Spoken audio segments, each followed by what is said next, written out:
আসসালামু আলাইকুম ভিউয়ার্স, আশা করছি সবাই অনেক অনেক ভালো আছেন। আমিও আলহামদুলিল্লাহ ভালো আছি। আজকে আমি আপনাদের সাথে খুবই সহজ এবং অনেক বেশি মজাদার একটা ছোলা ভুনার রেসিপি শেয়ার করতে চলে এসেছি।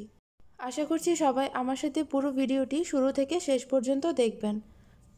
এখানে আমি 1 কাপ ছোলা সারা রাত ভিজিয়ে রেখেছিলাম, অলমোস্ট 11 থেকে 12 ঘন্টা। আপনাদের কাছে যদি 11 থেকে 12 ঘন্টা সময় না থাকে সেক্ষেত্রে অবশ্যই মিনিমাম 5 থেকে 6 ঘন্টা ভিজিয়ে রাখবেন। এখানে আমি আরও নিয়ে নিয়েছি মিডিয়াম সাইজের একটা আলুটাকে এভাবে ছোট ছোট কিউব করে কেটে নিয়েছি। এবার চুলায় একটা হাঁড়ি বসিয়ে এর মধ্যে পর্যাপ্ত পরিমাণ পানি দিয়ে দিয়েছি। এর মধ্যে দিয়ে দিচ্ছি ছোলাগুলো, সাথে আরও দিয়ে দিচ্ছি কেটে রাখা আলুগুলো। এখন আমি এতে দিয়ে দিব পর্যাপ্ত পরিমাণ লবণ দিয়ে আবারও একটু মিক্স করে নিব। এবার আমি ছোলাগুলোকে একদম ভালো মতো সিদ্ধ করে নিব। ফিরে আসছি পুরোপুরি সিদ্ধ হয়ে যাওয়ার পর। আমি একটু চেক করে নিচ্ছি ছোলাটাও সিদ্ধ হয়ে গিয়েছে, সাথে আলুটাও সিদ্ধ হয়ে গিয়েছে। এবার এগুলোকে আমি চুলা থেকে নামিয়ে নিব আর আরও একবার ঠান্ডা পানিতে ধুয়ে নিব। এবার আমি চুলায় একটা ফ্রাইং প্যান বসিয়ে দিয়ে এর মধ্যে 3 টেবিল চামচের মতো তেল দিয়ে দিচ্ছি। এরপর এতে আমি একে একে করে দিয়ে দিচ্ছি 2টা শুকনা মরিচ। শুকনা মরিচগুলো হালকা একটু ফ্রাই করে নিচ্ছি।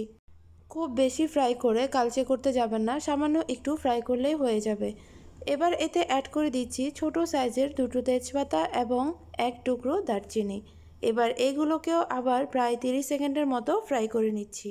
এই পর্যায়ে আমি অ্যাড করে দিচ্ছি 1/2 কাপ পেঁয়াজ কুচি। পেঁয়াজগুলোকেও একটু ফ্রাই করে নিব। খুব বেশি ফ্রাই করার প্রয়োজন নেই, সামান্য একটু নরম হলেই হবে।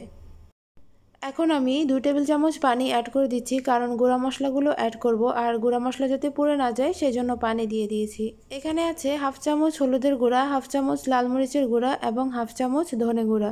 এই সবগুলো একসাথে খুব ভালো মতো মিক্স করে নিচ্ছি। এরপর এতে অ্যাড করে দিচ্ছি 1 চামচ আদা এবং রসুন বাটা।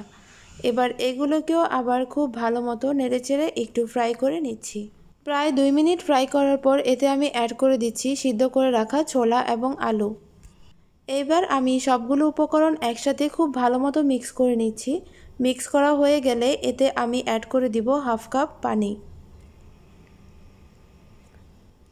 এবার আমি এগুলোকে খুব ভালো মতো মিক্স করে নিচ্ছি আর মিক্স করা হয়ে গেলে চুলার আঁচ মিডিয়ামে রেখে পানি যখন অর্ধেক শুকিয়ে আসবে তখন আমি এভাবে একটা চামচের সাহায্যে কিছু আলু ভেঙে দিব।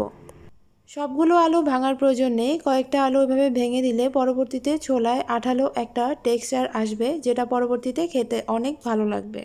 এখন আমি এতে অ্যাড করে দিচ্ছি 3টা কাঁচামরিচ। এই কাঁচামরিচগুলো থেকে কিন্তু কোনো ঝাল ছড়াবে না, শুধুমাত্র সুন্দর একটা ফ্লেভার আসবে। সবশেষে অ্যাড করে দিচ্ছি 1 চা চামচ টালা জিরা গুঁড়া। এবার এগুলো মিক্স করা হয়ে গেলেই কিন্তু চুলার আঁচ বন্ধ করে দিয়ে আমি সার্ভিং ডিশে সার্ভ করে দিব।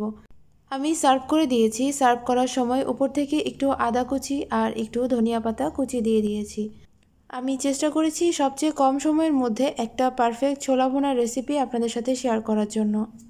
যদি আপনাদের কাছে আমার এই রেসিপিটা ভালো লেগে থাকে অবশ্যই ট্রাই করবেন আর লাইক কমেন্ট শেয়ার করতে একদম ভুলবেন না। আজকের মতো বিদায় নিচ্ছি। আল্লাহ হাফেজ।